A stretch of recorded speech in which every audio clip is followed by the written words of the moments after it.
None of this is your fault. The anti-monitor manipulated you, tricked you. I let myself be tricked. This falls to me. Hi, Mandy from Screen Rant. How you doing today, Meg? Hi, I'm good. How are you? I'm good. It's a little emotionally wrecked from watching Crisis Part 3 because I'm a huge comic book nerd. So, like I've had to relive this, so many times now, seeing Kara die. Having gone through this whole trilogy now, what was it like? Again, because this, Supergirl's death is one of the most, I want to say iconic as in a good way, but it's one of the most memorable deaths we've had in DC. So how was it tackling that for you as an actress? It was definitely really emotional. I think also being a part of these movies since 2019, like before COVID and to now, like it almost felt like, it was emotional, like wrapping up recording as Supergirl as well. Yeah, I mean, recording those scenes was definitely not easy, but also really fun at the same time, just knowing how iconic this comic is. And it was just kind of honored to do that. Did you, like, during this process, did you ever like jump and read it a little bit, like, what the original story was like, and just seeing, because this was one of the biggest arcs back in, when this came out, like almost, 30, 40 years ago. So like, how much did you like dive into it, like before, is one of those things like you do the film first and then you read the source material? Yeah, well, I mean, this comic specifically, especially like the picture of Superman holding Supergirl, like I've seen that my whole life, like just in pictures online, the comic, like in comic book stores, like when I would go, like they would just be everywhere. So I knew that picture.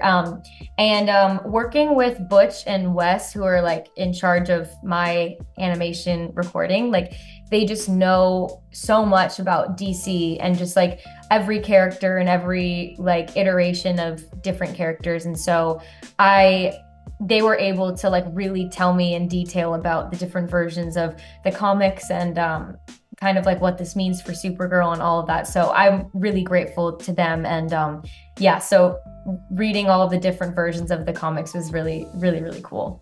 As we wrap up, this this universe, and again, like who knows what will happen with these animation, but are they, are you still, having now gotten a chance to do more voice acting, is that something you want to continue with, like especially in this genre, because there's so many characters that people can play and whatnot? I would love to. Yeah, I mean, I love doing voiceover and animation. It is so much fun and almost like therapeutic in a way, because you're just in a booth and you can do kind of whatever you want or like however you're interpreting it, because there's no animation there, which is really freeing and like really cool. And also doing all the fight scene stuff, like it's just really fun. Yeah, I would love to. And yeah, there's just so many characters in DC that I would love to portray. And also I just love Supergirl so much. So if there's any other versions of Supergirl as well, like I would love to continue playing her. So yeah, I am so open to it and I love it. So yeah.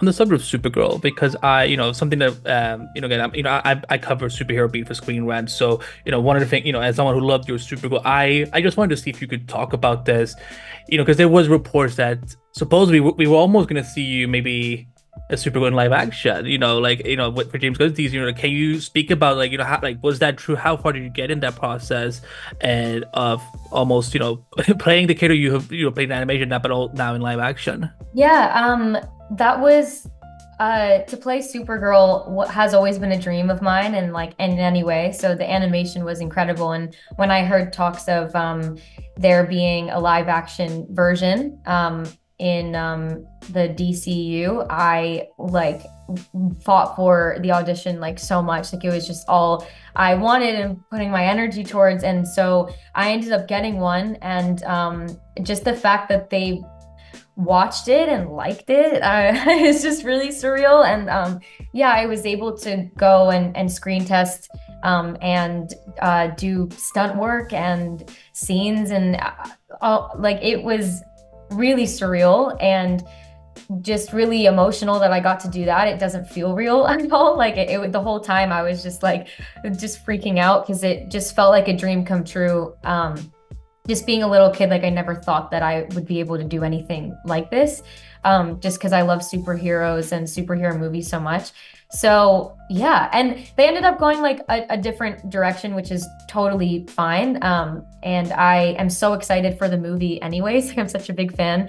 And of James Gunn and his team. Like they're just the nicest people in the world. So yeah, it was great. It was like such an incredible experience that I just hold nothing but joy from. So yeah. Well, I know that because one of my good colleagues at Spring, he loves young Winchesters, and Oh, and I know your colleague Drake. He's talked a lot about wanting to play Nightwing. So a lot of people, yes. I've seen some fans in the chat about maybe you could be the background to his Nightwing. Is that something you'd be up for? Yes, I'm such a huge fan of James Gunn and also and what they're doing with the DC universe. So any way I can be involved, it would just be incredible. So yeah, that would be awesome. I just being able to play a superhero on screen would just really be a dream come true. So yeah. Yeah, I mean, because I'm picturing Jensen as Batman because everyone is like clamoring for Jensen to be Batman. That'd be Drake great. is Nightwing, you as Batgirl. Like we just like again, like let's just bring in the whole freaking supernatural like project hey, I mean Misha Collin, he was Two-Face, so we have all that. Come on, maybe. Maybe. What are you working on right now? Besides promoting Crisis Part 3, what else? Where can people see you next, or hear you next? Maybe I guess. Yeah, we just finished up doing Zombies 4, which is crazy, in New Zealand, which is so much fun. So I think that will probably come out next year.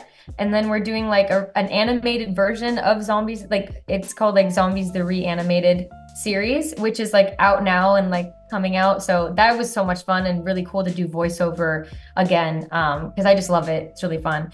Yeah, and then I've also been working on music too, which is something that I'm also passionate about. So yeah, just like a lot of exciting things to look forward to, and yeah.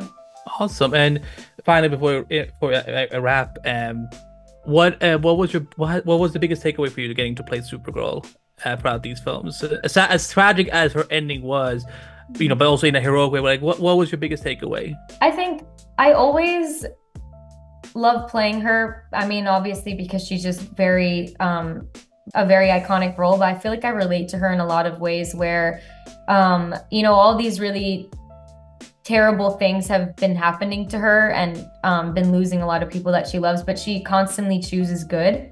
And I think that's what superheroes are. I feel like, they do the impossible and they go through the impossible, but at the end of the day, they always choose like the right thing to do. And I just really admire her for that. So I think that's definitely the biggest takeaway I've taken from playing her. And it's just been really fun. So. Well, thank you so much for your time and congrats. What has been a solid series of films for you, and I'm hoping to see. As you can see, I'm a huge comic book nerd, so I'm hoping to see you. If James can see this, like, come on, I'm hoping that he brings you in one way or another. So thank you so much for your time, and I wish you a lovely day. Thank you so much. I really appreciate that.